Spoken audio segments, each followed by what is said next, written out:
Assalamualaikum warahmatullahi wabarakatuh teman-teman, terima kasih yang sudah nonton video saya sebelumnya. Dan di video ini aku membahas tentang kabar baik lagi atau kabar gembira lagi yang sudah diumumkan di websitenya BP2MI. Jadi kabar baiknya adalah penambahan lokasi tempat ujian dan penambahan sektor baru. Jadi kemarin BP2MI itu melakukan kunjungan ke Korea Selatan dan bertemu dengan Dubes atau Duta Besar Indonesia sama HRD Korea. Jadi mereka melakukan negosiasi atau pokoknya berbincang-bincang lah.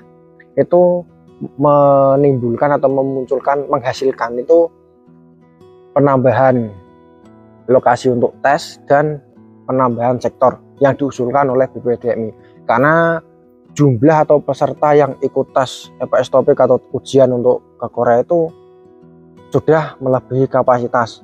Nek dulu itu ya nggak nyampe 20 ribuan orang peserta. Kalau sampai sekarang itu banyak banget, hampir 35.000 peserta, dan itu tempatnya nggak memadai, cuman 2 tempat saja. Jadi ada di Semarang dan adanya di Jakarta. Jadi kalau 2 tempat ini saja itu nggak mengatasi teman-teman. Kalau 35.000 orang, bayangkan itu memerlukan waktu berapa untuk menyelesaikan teman-teman yang mau ikut tes, kan yuk membutuhkan waktu hingga berbulan-bulan, bahkan hampir ketemu tahun berikutnya lagi belum selesai. Nah, ini ada rencana penambahan lokasi tempat tes ujian, lalu ditambah lagi karena peminatnya untuk ke Korea itu banyak.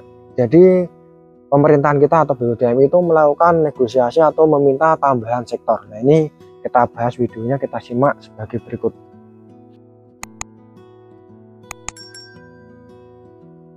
Oke, kita bahas semuanya, kita kupas tuntas isi berita ini. Sudah tak masuk ke websitenya. Untuk teman-teman jangan lupa di like, komen, dan subscribe. Oke, langsung tak bahasakan saja dari atas, disimak baik teman-teman. Nanti tak taruh di samping sini kalau muat, agar teman-teman juga bisa ikut membaca dan melihat apakah benar atau tidak. Tapi mohon maaf ya, saya membacanya nanti kalau ada yang terputus atau yang kurang pas, soalnya aku udah lupa caranya baca. Udah lama nggak baca tulisan Indonesia, kalau di sini kan pakainya Hangul semua. Sambung sidik lah. Ini kita langsung baca aja ya. Temui HRD Korea, Kepala BP2MI usulkan penambahan lokasi ujian dan kuota penempatan migran Indonesia. Nah, ini judulnya itu. Nanti bisa dicek di websitenya BP2MI langsung ya. Caul BP2MI bulan 10 tanggal 9 masih dalam agenda kunjungan kerja BP2MI di Korea Selatan. Kepala BP2MI Pak Beni Ramdhani yang turut didampingi Duta Besar atau Dubes Indonesia untuk Korea Selatan Gandhi Sulistianto menemui HRD Korea untuk memperkuat penempatan pekerja migran Indonesia di Korea Selatan.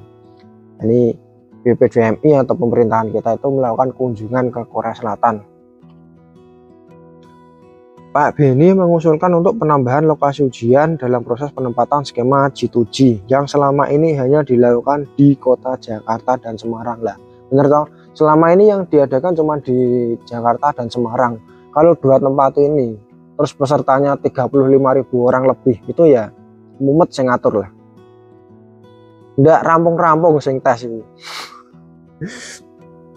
Indonesia merupakan negara kepulauan. Bayangkan jika mereka harus ke lokasi ujian yang desentralisasi seperti itu, tentu menghabiskan waktu dan biaya besar, ujar Pak Beni di Korea Selatan Selasa 10/10. Nah, ya bener toh. Misalnya orang Lampung, orang Sulawesi, terus orang Aceh, orang Sumatera harus ke Jakarta, kan ya tambah modal lagi, biayanya juga membengkak. Tahu sendiri proses ke Korea itu kan juga susah.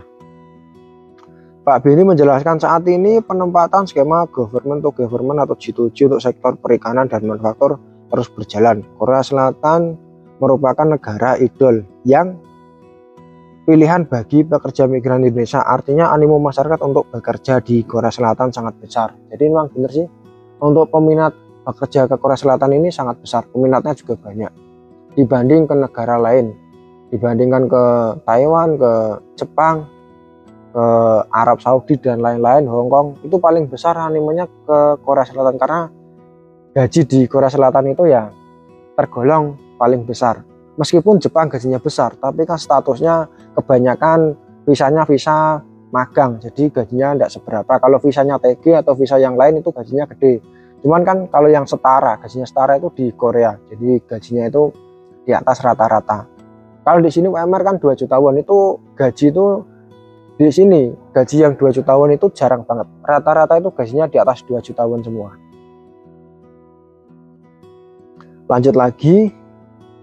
Namun lanjut Pak Beni di tahun 2023 mendaftar skema G2G ke Korea Selatan sekitar 35.000 peserta. Dengan jumlah pekerja migran Indonesia yang berangkat di tahun tersebut sebesar hampir 13.000 orang. Sementara di tahun sebelumnya pendaftar tidak lebih dari 20.000 tiap tahunnya dan penempatan hanya mencapai angka 7.000. Nah ini yang terakhir 7.000 itu yang angkatanku tahun 2019. Mau berangkat 7.000 mau ditambahi lagi malah corona. Jadi berhenti.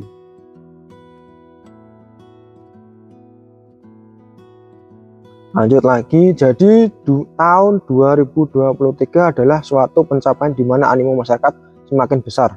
Dengan tingginya animo minat anak-anak muda Indonesia ini, kami berharap kiranya Korea bisa menambah kuota penempatan pekerja migran Indonesia ke Korea Selatan, jelas Pak Beni. Sementara itu, Dubes Gandhi mengusulkan kebijakan HRD Korea untuk meninjau kembali skema G2G untuk visa E9. Visa E9 semula hanya sektor manufaktur dan perikanan. Kami usulkan untuk menambahkan sektor konstruksi, logistik, shipbuilding atau ngelas, dan domestic worker ucapnya. Domestic worker itu yang untuk ART. Jadi kenapa kok sektor ART ditambahkan ya, karena angka kelahiran di Korea ini menurun drastis karena yaitu orangnya tuh hobinya kerja. Jadi laki-laki dan perempuan itu banyak yang bekerja, terus jadi angka kelahiran itu menurun. Jadi kalau mau membuat anak atau mau berumah tangga itu repot karena dua-duanya itu sama-sama kerja. Kalau salah satu yang kerja itu biasanya perekonomiannya kurang. Soalnya di sini sembarang juga mahal sih, semua barang-barang juga mahal sama aja. Kalau kita mau gaji sisa dirupiahkan itu kan banyak. Kalau orang Korea gajinya kalau basic buat hidup aja itu udah kayaknya nanggung. Kalau buat berumah tangga ya enggak cukup, jelas nih. Gaji 2 juta won di sini untuk orang Korea ya. Kalau di sini kan rata-rata orang Korea gajinya nego.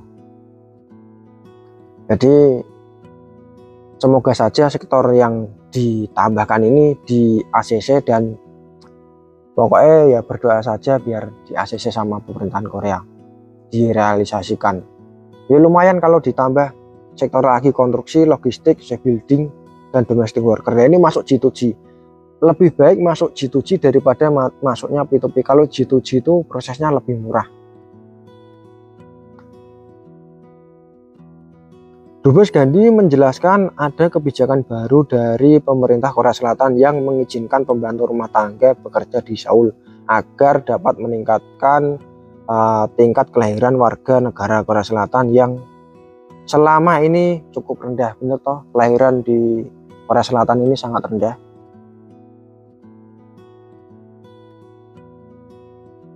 Selain itu, Dubes Gandhi untuk skema P2P melalui visa E7 pihaknya mengharapkan dapat mensuplai tenaga kerja dari Indonesia untuk bidang komputer IT, finansi, pertanian, welder, painter, elektrik, candy, dan juga caregiver. Ini sektor apa aku kurang paham nih ini. Tapi yang jelas sektor pertanian dan untuk welder IT itu nanti masuknya di P2P, tapi baru diusulkan loh ya. Lanjut lagi, penempatan. Pada kesempatan ini, Kepala BPDMI juga sempat menyampaikan keluhan pekerja migran Indonesia skema G2G di Korea Selatan. Para pekerja migran Indonesia angkatan tahun 2019 ini masih banyak jumlah yang belum berangkat ke Korea Selatan karena terkendala saat terjadi penutupan penempatan, namun dapat dibuka kembali penempatan dan pendaftaran baru. Posisi mereka akhirnya dilampaui oleh pekerja yang baru lulus. Nah, yang angkatan 2019 ini kan angkatan aku. Dulu aku kan angkatan 2019. Yang terbang itu belum semuanya, baru separuh kayaknya. Baru separuh, terus tiba-tiba Januari itu ditutup karena corona. Ya otomatis penempatannya ya berkurang. Yang 2019 ini ketumpuk lagi yang 2022, kalau nggak salah itu ada tes lagi kan 2022 karena udah selesai corona, terus 2023 ini. Jadi yang 2019 otomatis sudah ketumpuk.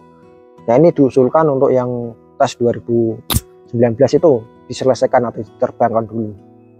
Lanjut lagi, kami sudah 2 kali mengirim surat ke HRD Korea agar angkatan tahun 2019 belum ditempatkan ini menjadi prioritas untuk ditempatkan di Korea Selatan, karena jika tidak maka akan menimbulkan gejolak sosial, kemarahan mereka, kecemburuan pada pekerja migran Indonesia pendatang baru, jelas Pak Beni. Menghadapi hal tersebut, Vice President of Global Part Mr. Kim Sung Jae mengatakan pemilihan calon pekerja merupakan kewenangan para pemberi kerja atau sajang atau bos. Jadi kewenangan untuk memberikan surat kontrak kerja atau SLC itu yang berwenang di sini itu adalah bos-bos Korea. Jadi sajang-sajang atau bos Korea itu yang memilih kita. Semisal kita kan sudah lulus, sudah sending data, data kita sudah dikirim ke Korea semuanya, itu nanti kita harus nunggu yang namanya surat kontrak kerja. Nah, ini yang memberi bos-bos di Korea. Jadi bos-bos di Korea itu semuanya itu milih kita.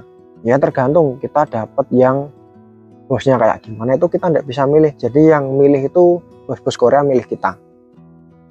Kalau bahasa kasarnya kayak di lotre lah. Jadi kayak gitu. HRD Korea pun tidak dapat mengintervensi terhadap dipilihnya seorang calon pekerja. Jadi BPDMI sudah mengusulkan yang tahun 2019 atau lulusan tahun 2019 ini, yang lulusan periode ini diusulkan untuk dapat SLC atau surat kontrak kerja didahulukan atau diprioritaskan, tapi ya HRD Korea itu tidak bisa memberi kewenangan itu karena kewenangan itu miliknya bos-bos yang ada di Korea. Jadi kalau masalah SLC ya wallahu alam, tergantung bos-bos yang ada di Korea.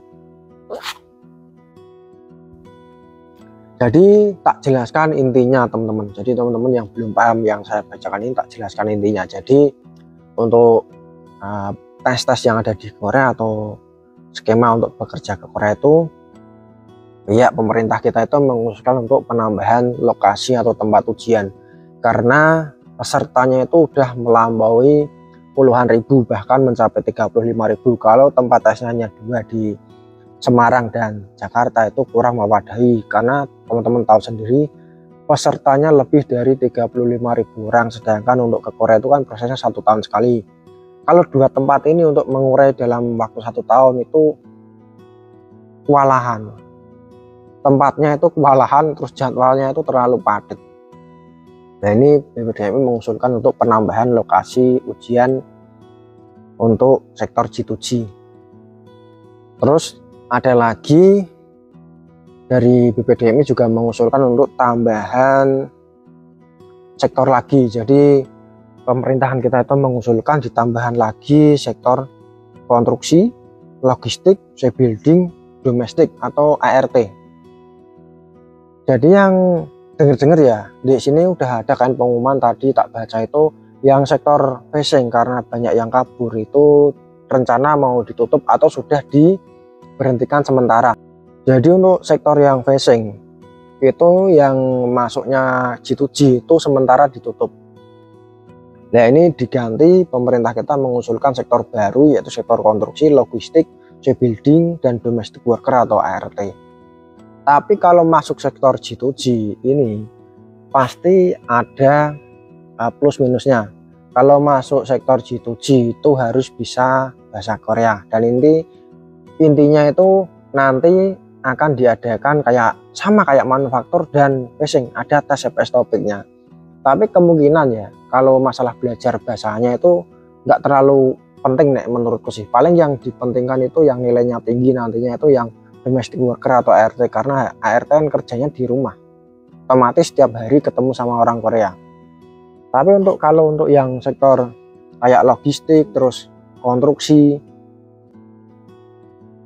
terus shipbuilding, kalau shipbuilding ini harus menguasai ngelas atau welder CO2. Kalau konstruksi ya kita harus menguasai di bidang konstruksi. Paling yang dibutuhkan cuma sertifikat, karena facing kan ada sertifikat perikanan. Lah ini kalau nanti yang konstruksi paling ada sertifikat konstruksi, terus building juga ada sertifikat ngelas atau welder. Kalau domestic worker tentunya untuk teman-teman yang sudah bekerja di Arab Saudi, Singapura, terus Hong Kong, Taiwan dan sebagainya itu kan sudah mempunyai pengalaman di bidang domestic worker atau ART. Nah, ini akan lebih mudah, tapi tentunya itu harus juga mengikuti yang namanya tes stopper. Jadi teman-teman nanti untuk calon PM itu harus belajar bahasa Korea dulu, mengikuti belajar bahasa Korea, terus tes, lulus tes, ada tes skillnya juga, terus handing, terus ya medical, sama nunggu SLT juga, surat kontrak kerja. Tapi untuk teman-teman tak jelasin ya nantinya loh ya, paling sulit itu paling ya di sektor manufaktur saja, soalnya peminatnya lebih banyak itu di sektor manufaktur. Kelebihan di sektor manufaktur ini karena prosesnya yang murah, terus gajinya itu lebih gede karena sama-sama gajinya basic. Kalau di manufaktur itu ada yang namanya kerja malam atau yagan, terus ada namanya tanggal merah digaji, terus ada namanya lembur. Jadi manufaktur ini sangat dituju atau jadi tujuan utama untuk calon PMI Korea Selatan. Kebanyakan yang daftar itu di manufaktur, sektornya di manufaktur. Tapi akhir-akhir ini juga banyak yang ke sektor building atau welder las, karena ya prosesnya yang cepat, terus nggak terlalu susah, cuman sertifikat las saja. Kalau di Indonesia itu banyak banget loh anak-anak muda yang bisa ngelas. Contohnya aku aja juga bisa ngelas, tapi kan nggak masuk sektor manufaktur. Masuknya aku sektor manufaktur, nggak masuk sektor building atau welder. Kalau sektor welder ini kan baru-baru ini. Ya keuntungannya yang di sektor welder ini atau building itu gajinya udah di atas basic. Itu 2,5 itu kalau dikuruskan ya sekitar hampir 30 jutaan lah. Itu gaji kotor ya, belum ada potongan. Kalau dipotong ya kurang lebih kalau 1 bulan 20 juta juga bisa kayaknya. Terus kalau tanggal merah masuk juga kayaknya dihitung lembur nih building. Teman-teman udah ada yang up itu kalau tanggal merah itu dihitung lembur, nggak dihitung gaji paten ya. Tapi kalau yang namanya P2P kan itu masuknya sektor P2P, yang barusan kan P2P. Kalau yang di welder itu gajinya di atas basic, terus prosesnya agak mahal kalau P2P karena lewatnya PT ya. Iyalah calo lah biasa, nek lewatnya calo ya semono kae, lewat PT ya semono kae. Tapi kalau yang lewatnya G2G nanti, kalau G2G itu kan yang megang pemerintah, jadi kita lewat LPK. Prosesnya sama kayak yang apa G2G facing, G2G manufaktur. Ya enggak mahal, paling 30 sampai 40 jutaan lah. Enggak terlalu mahal nih menurutku. Lebih murah nih masuk G2G. Nah, ini teman-teman berdoa saja. Yang penambahan ini yang di sektor konstruksi, logistik, building dan domestic worker atau ART itu masuknya G2G beneran. Yo biar prosesnya lebih murah lah, enggak mahal-mahal. Nek mahal-mahal yo kesuwen lah. Contohnya kalau yang P2P facing itu kan prosesnya sampai 200 jutaan lebih lah, hampir 300 jutaan. Nah itu kalau mengembalikan modal segitu besar itu butuh waktu 2 tahunan. Nah kita sambatan kerja di Korea 2 tahun ya bagaimana? Ya gak masuk plus lah menurutku lah. Nah itu lebih baik masuk ke sektor manufaktur. Itu saja yang bisa saya berikan, kurang lebihnya bisa tekan tombol komentar di bawah atau lihat di konten-konten saya sebelumnya. Kalau kurang paham lagi bisa tonton di websitenya BP2MI. Jadi teman-teman yang belum tahu cara kerja ke Korea atau kurang paham cara tentang kerja ke Korea bisa cek di websitenya BP2MI. Kalau kurang masih jelas lagi tonton di konten saya yang sebelumnya, itu udah tak jelaskan proses ke Korea dari 0 sampai terbang. Di simple toh teman-teman, gak usah bingung cari tahu tentang cara kerja ke Korea. Sekarang banyak banget yang share video kayak gini, jadi jangan bingung. Kurang lebihnya saya maaf yang sebesar-besarnya. Jangan lupa tekan tombol komentar, like dan subscribe. Sekian video tak buat, bila ada salah kata atau salah ucap saya mohon maaf yang sebesar-besarnya. Wassalamualaikum warahmatullahi wabarakatuh.